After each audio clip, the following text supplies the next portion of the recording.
Welcome back. This is Shah. Today I'm going to be talking about what I found in the Epstein files.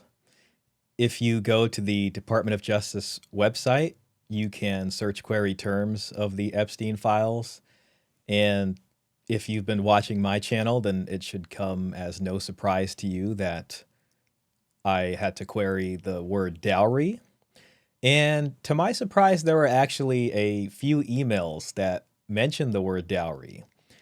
Involving both Ghislaine Maxwell, Jeffrey Epstein's longtime girlfriend, who is now in prison after being found guilty for child sex trafficking charges, but also Jeffrey Epstein himself, who received some emails mentioning dowry, as well as Philip Levine, who was the mayor of Miami Beach from 2013 to 2017.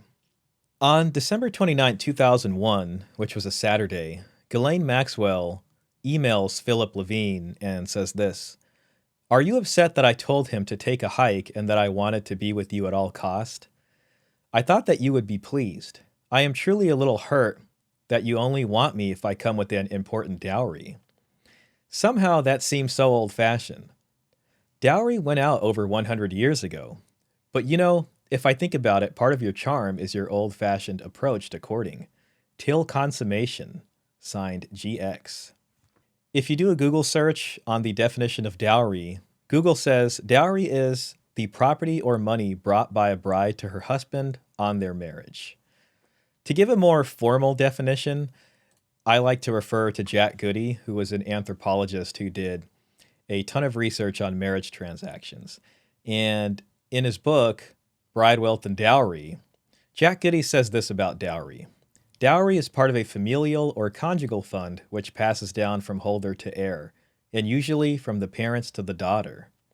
Dowry can be seen as a type of pre-mortem inheritance to the bride. So if you're not familiar with that, prior to the type of marriages we have now, which are mostly based on feelings and romantic love, the dowry system reigns supreme, especially in monogamous societies, of which the West was a dowry practicing society going back almost 2,000 years. And in a lot of countries, the dowry was still being practiced until relatively recently, including France, where it was finally done away with in the 60s, the 80s in Spain, also the 90s in Greece and Cyprus, and also England, and even for a time in the US, though England and US moved away from the dowry system sooner due to their earlier industrialization. This is important because marriages were looked at very differently than they are today, and typically the way the matchmaking process happened is that both parties, the bride and the groom, were assessed for future prospects and, current wealth. And a huge part of that bargaining process and matching process was what both parties were bringing. So a woman would receive her share of inheritance upon her marriage. And depending on the size of that endowment, this would more or less determine who she would be paired with. If a man had a higher chance of potential income in the future, or even just higher wealth at the moment, you could pretty much bet that he'd be married to a woman that had a very large endowment. Now, this was interesting to me because I spent a lot of time researching the dowry, amongst other things, and it's something that I look at this channel as maybe even a potential solution or some kind of pathway or guide that can help our current marriage crisis in this country. Now, this email could also be in jest. It seems like they had other interesting emails between them, and a lot of this is speculation on my part because we're missing so many details. I wish I could see what message transpired prior to the message Ghislaine sent. Though beyond that, we do have some other emails that are part of the same thread that might give us a little insight. Ghislaine says, "No, I don't think you understand. I walked. There will be no money. Are you still there? GX." Then she says, "P.S. Should have I checked your performance rating before I left him? PPS. If you are familiar with those overgrown back massagers, I think that it has to put the whole sexual ability thing in question. The back massager is the lazy man's approach. Then another message, you tell the wizard that I am expecting a performance bond on this project, say around 50 million. There also seems to have been another follow-up email that reads, oops, I have just been given a certified check for 50 million. Now what? I did not even ask. Signed GX. We see another email dated the same day, 12/29/2001, that reads, this email address has been changed. There is no Mr. Levine at this address. Mr. Levine has moved to Pakistan. In the event you come into some serious money, I am confident that Mr. Levine may be located for conversation. Thank you for your interest in Mr. Levine and look forward to continued dialogue. So it's hard to know if they're just being flirty with each other. Philip did not get married until 2018 to a woman who, not to my knowledge, brought a dowry. She may or may not have. I do know she came to the marriage with 2 children from prior relations. And this marriage of Philip Levine to his now wife is his first marriage.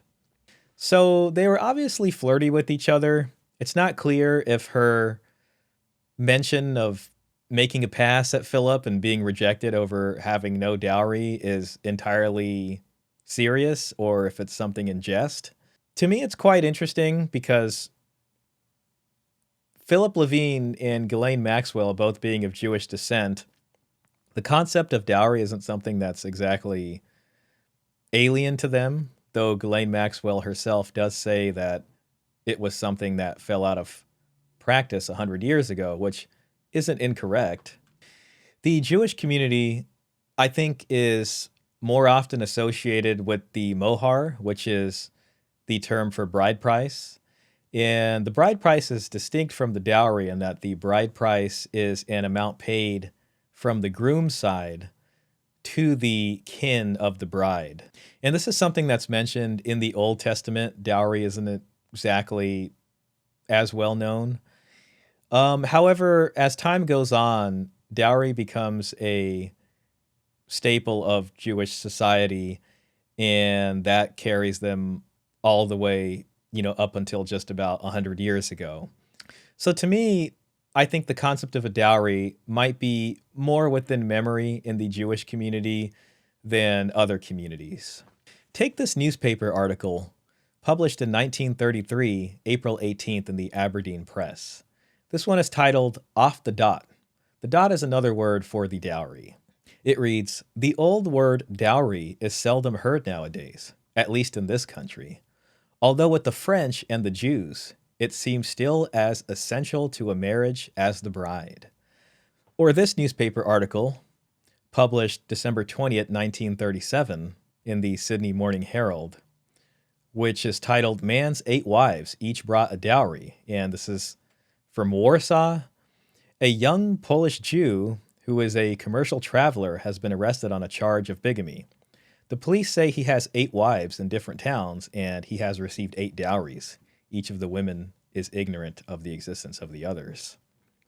In the book, The Marriage Bargain, Women and Dowries in European History by Marion A. Kaplan, the history of Jewish marriage practices is discussed, and we see that the dowry is essential to their marriage practices.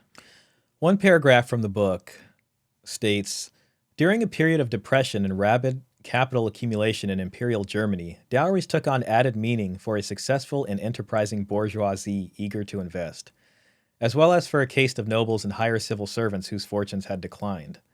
Parents ensured their family fortunes by arranging marriages, relenting only slowly to the pressures of romantic love.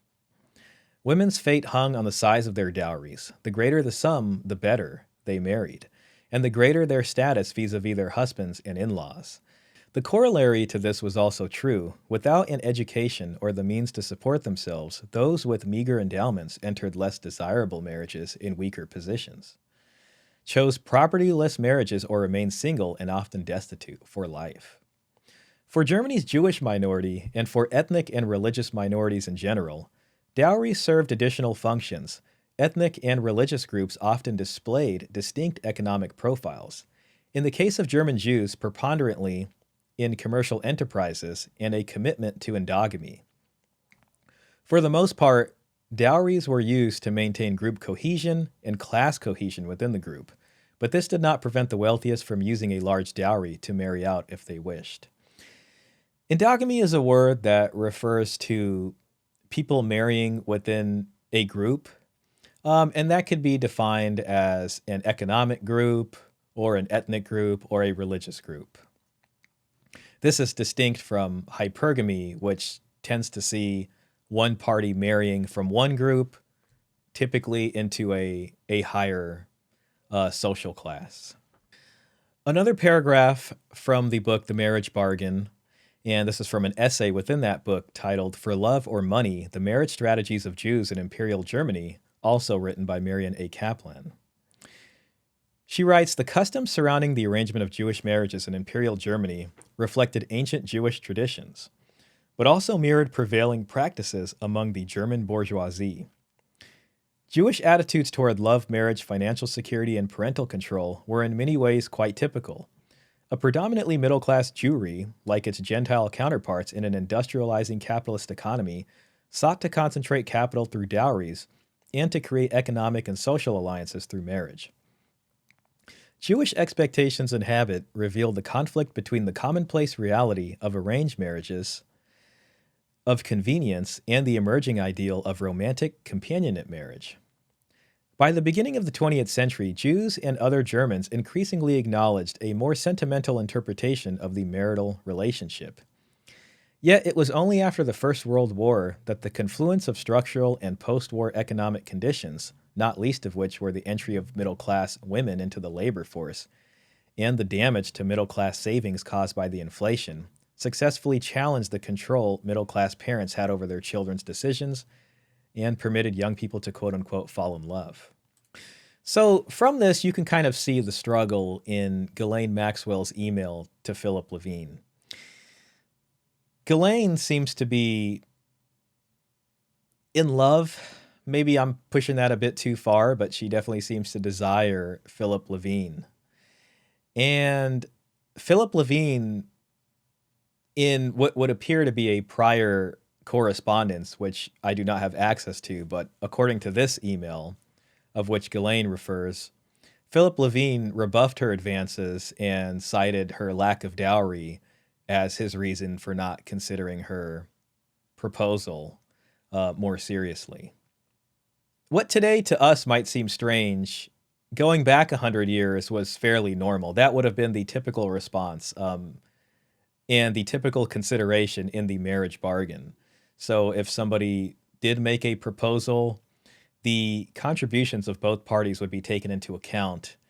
And even though the bride or even the groom may have other positive qualities, if the material contribution or the endowment was lacking, that would be a red flag for them and reason to reject the proposal. I'll read one more paragraph from Marion Kaplan's book, The Marriage Bargain, which will give us a bit more of a window into Jewish marriage practices from the past. In her memoirs, Gluckel von Hameln, born in 1646, described her own two arranged marriages as well as those of her 12 children, noting the significance of financial considerations. Families respected a good name and religiosity, but dowries, often for boys and girls, were essential. Money was the only insurance Jews had against political and social insecurity. Barely tolerated by local rulers, Jews paid extortionate sums for residential permits and the right to eke out an existence. Dowries enabled families to finance investments and extend the business, which paid for limited tolerance. Also, dowry served as the basis for establishing a home and family. Partners who came from different cities and sometimes countries did not see each other before the wedding, but that did not seem necessary to Gluckel. She rested assured that 40 days before the birth of every child, a call goes forth in heaven. Such and such a child shall be given the daughter of so and so. If the financial negotiations for a proposed match did not work out, then it had not found favor with God. If the couple married, then it had been foreordained. Marriage brokers took an active role in facilitating this predestined union.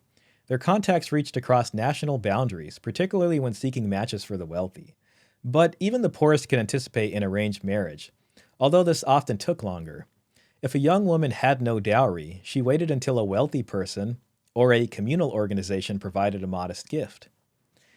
Throughout the 17th and 18th centuries, arranged marriages and the need for dowries remained much as in Gluckel's day.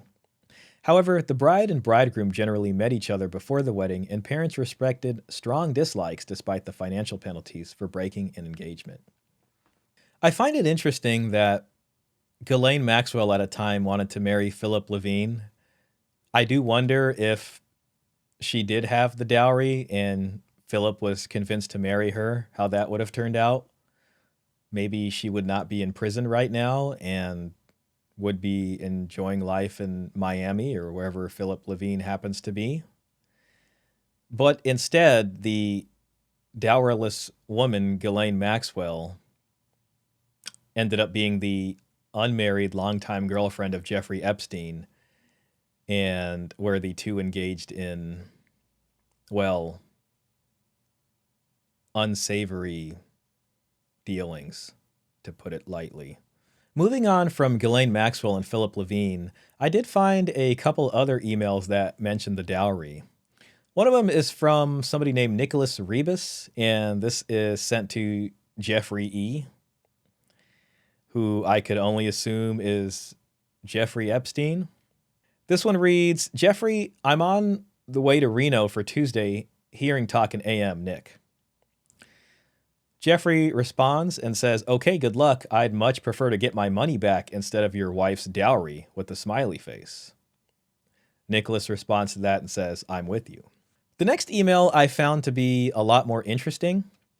And this one is from an individual named David Mitchell to Jeffrey Epstein. He writes, my new idea of the day. With over 50% of my friends in a divorce mode, and to further our discussion, I think it is time that we created divorce insurance. The day a couple would get married, they would commit to a policy. 10 years of monthly payments, an example above. If their marriage terminated, there would be an agreement entered into pre the nuptials that the proceeds of the policy would be paid as directed, could not be revoked or altered.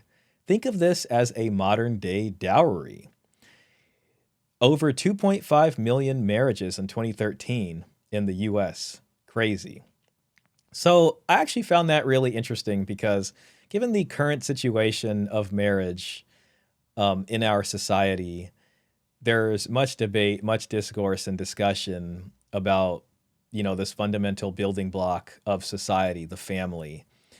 And traditional conservatives, and even beyond them, you can say society-wide, wonder what to do about marriage.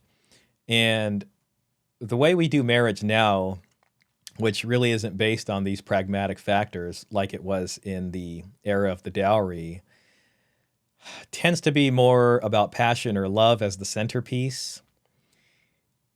Though financial considerations are had, though typically it's only from the groom's side. So the man is to provide, and then the woman comes in and, makes the house a home and births the children and all that. And there seems to be a kind of collective amnesia about the dowry altogether. The important thing about the dowry is that it really set up the household. So it's one thing if the man provides, but the dowry was meant to help set up a house. So in order to get married and embark on this enterprise, you had to ensure that you had the means to sustain a family, and that they would start out on the right foot and not become a burden to society. In other words, needing welfare or needing help from other people who aren't your kin and being a net drag. So the dowry system helped to invest into the man who had a good future or a potential for making a lot of income. And this set him up to be the provider.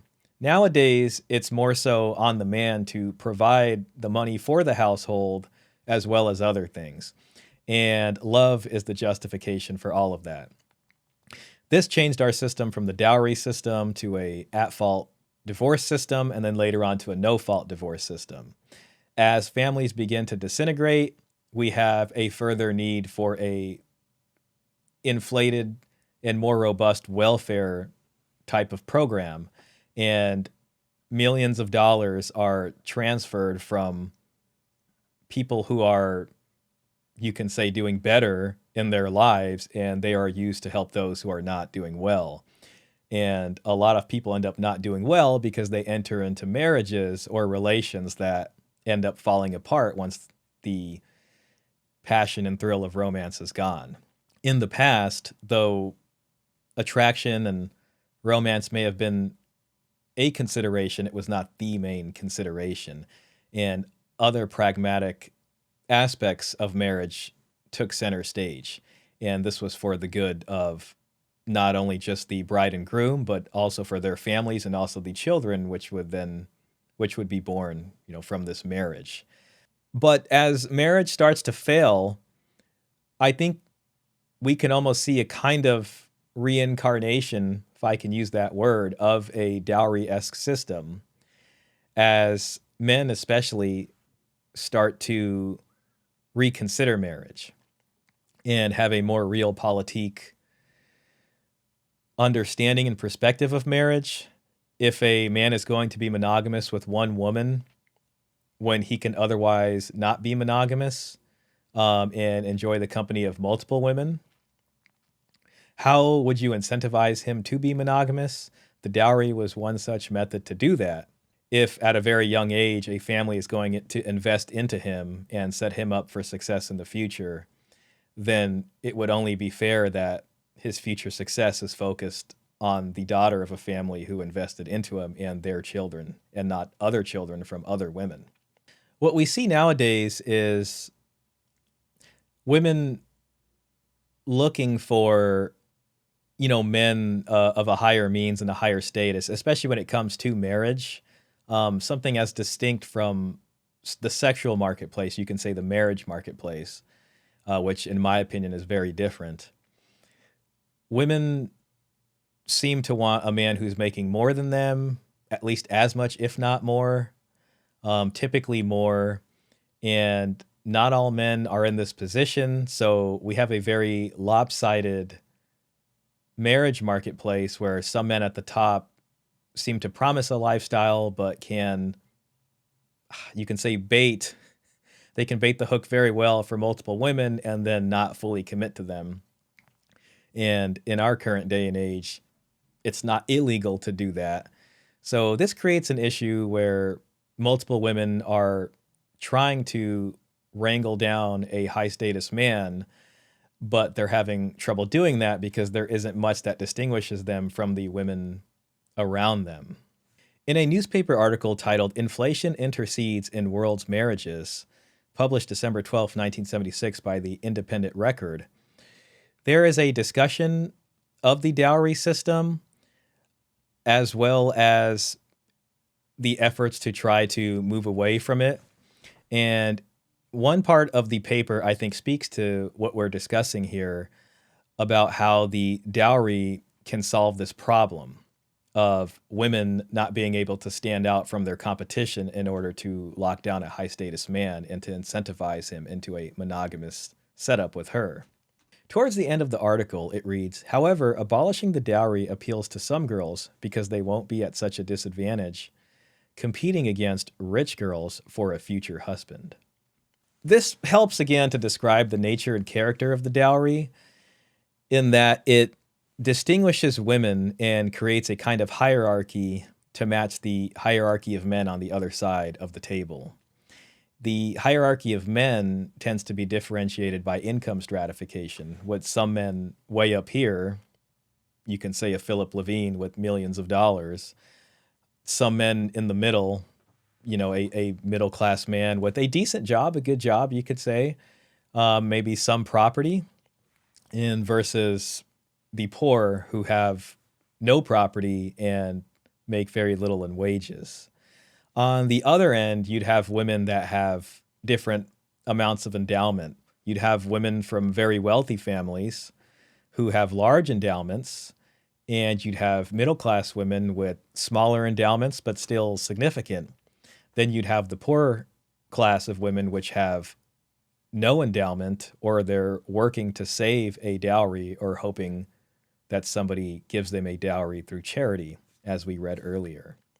Well, this brings us to a close.